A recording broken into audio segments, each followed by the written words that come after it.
Hey everyone, this is Rome here at Old Iron. Welcome to the 7th episode of my series. I appreciate you joining me as I document my journey of getting back into shape and work to achieve my goal of losing roughly 80 pounds of weight. How was my week? Week 6 had me change my approach a bit. I woke up Wednesday morning feeling depleted and had no energy. I do not think this is a product of my training or diet, as my energy levels have been rising week after week. However, I do believe that this was the onset of me coming down with something. I have been experiencing high levels of stress in my life, and this has a tendency to wreak havoc on immune systems. Due to this, I decided to change my diet for the week, or until I was feeling like myself again. This change in my diet slowed down my weight loss, leading me to only lose a little over half a pound this week. This brought me down from 289.8 to 289.1 pounds. Total weight loss at this point is at 19.9 pounds over the last 6 weeks. As far as my training is concerned, it remained the same, and I focused on reverse pyramids across every exercise, with each set going to failure. With all things considered, I had strong workouts and was able to push some numbers up. In my dumbbell shoulder press, I went from 70 pounds on my first set to 80 pounds, and I've seen considerable gains in strength, in particularly my back. So let's talk about my diet and what I did this week. The lack of weight loss this week is directly attributed to my diet, as I pushed from 2,200 calorie average to 3,000 calories per day. I did not push my protein intake up, as I'm already taking 1 gram of protein per pound of body weight. However, I did add the appropriate ratio to my carbs and fats intake. I will say I'm back to my 2,200 calorie average as of the start of this week. This brings me to my topic of the week. Last week we spoke about rep ranges and their effects on our results. I want to stay with the overall subject and focus on reverse pyramid. So what are reverse pyramid? Reverse pyramid training is a workout rep scheme that's the opposite of a regular pyramid structure. In this scheme, you start with heavier weight that challenges you to perform fewer reps and then gradually increase the number of reps while decreasing the weight. For example, you might start with a weight that allows you to perform 4 to 8 reps, and then reduce that weight by 10% while increasing the number of reps by 2 in each set until you reach a maximum number of 12 reps. Ideally, you should struggle to complete the last couple of reps in each set with perfect form.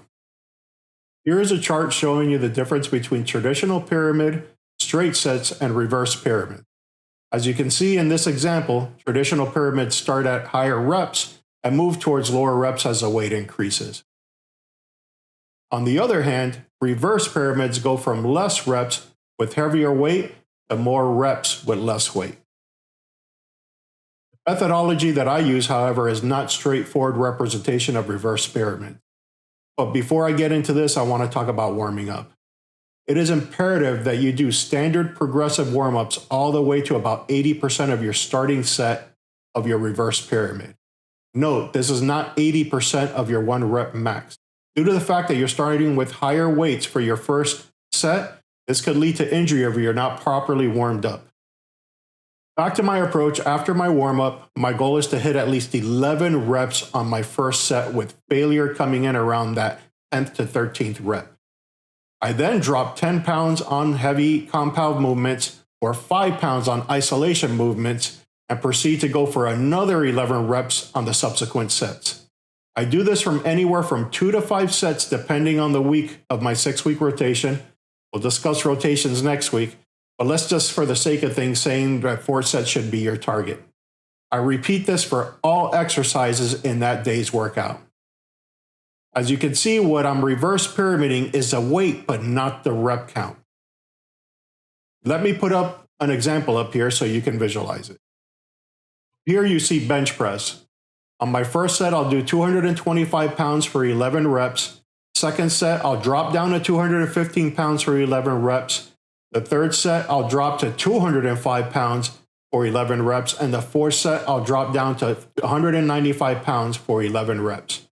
Note, no more than 90 seconds rest should be taken between sets, including plate changes. Now, for this to work, you need progressive loading. What this means is that each week your load should be based on the previous workout. Let's say I started with the first set of 220-pound bench and I hit 10 reps. The very next time I do bench again, I will use 225 pounds for that first set again. However, if you hit all 11 reps, you will move to 230 pounds for that first set. And if you hit 13 or more reps, your starting weight should now be 235 pounds, but not any higher. I find that this workout provides me with great hypertrophy for muscle growth and excellent strength gains. Let me know your thoughts on my take on reverse pyramids and how effective you find them in your training. Please note, this is not a new concept. It's been around for years, but not too many people subscribe to it as it could be brutal after 3 sets. Remember to please like and subscribe if you enjoy this type of content, as it helps with the YouTube algo and provides me information on topics you prefer. Thank you, and I'll see you next week.